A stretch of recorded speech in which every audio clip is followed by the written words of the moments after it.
I'm Julia Simpson from the World Travel and Tourism Council. Great to be here at ITB in Berlin.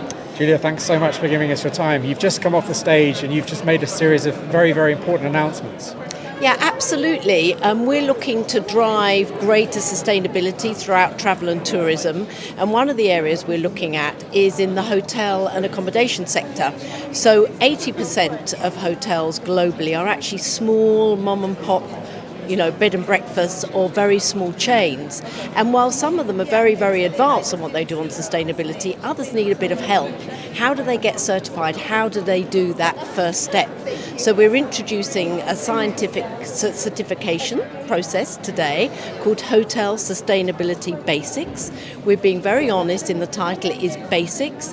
Hotels will have to meet within 3 years 12 criteria more or less in 3 areas of energy and efficiency, people and in communities, and that allows them to get their first step. Then they can aim higher and join other more sophisticated, detailed sustainability certifications. Seems like a very, very powerful initiative, giving people kind of the support they need to get onto that first rung. Have you kind of identified the sort of impact that will have towards the kind of overarching kind of sustainability goals? Yeah, well, if you look at travel and tourism globally, we are responsible for 8.1% of greenhouse gases in the world. So we need to really, really tackle every angle at this. Actually, the hotel sector on its own is probably only responsible for 5% of the overall global impact.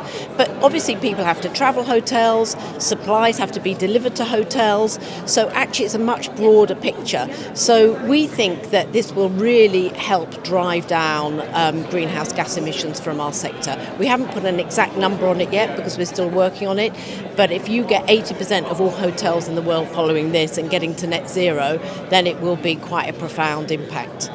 And what is the first step that hotels need to take that first step?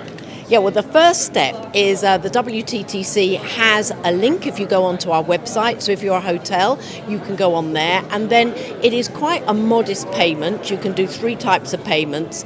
And the final payment, the main payment, is if you really want someone to take you through from Green Key or from SGS, step by step what you need to do. So that's the first step, and then you will be guided through it. But it's going to be things that are pretty basic ideas, things about how we reuse linen when it gets to its end of life, food waste, how we conserve water, what energy sources are we using. Sometimes hotels aren't actually sure where their energy is coming from. Is it coming from a national grid? Could they swap that to make sure it's renewable energy? How are they working on diversity and inclusion? Not just within the hotel, but also within the communities and the supply chains. So it's got lots of interesting aspects. And the benefits, obviously, to the climate and to the planet are significant, but also there is a huge groundswell of consumer traveller demand here as well, isn't there? Yes, we just published at WTTC some travel trends, and it shows that sustainability is top of mind for all travellers globally now. So they really matters to them. So it's important also from the consumer and the traveller that they can see that a hotel has got this sustainability verification, because they know that even if it's a small first step, they are taking that important first step on their sustainability journey. And what's been the feedback so far from your consultation and designing the framework and this initiative, and also announcing it? Yeah, well, the feedback has been fantastic. Actually, while we've been here in ITB, we've had phone calls from other big hotel chains that are really interested in getting involved. Because while some of them have got very sophisticated sustainability processes, like Iberostar, the Hiltons of this world, they also know that the reputation of the sector depends on everybody being at a certain level. So they're very supportive.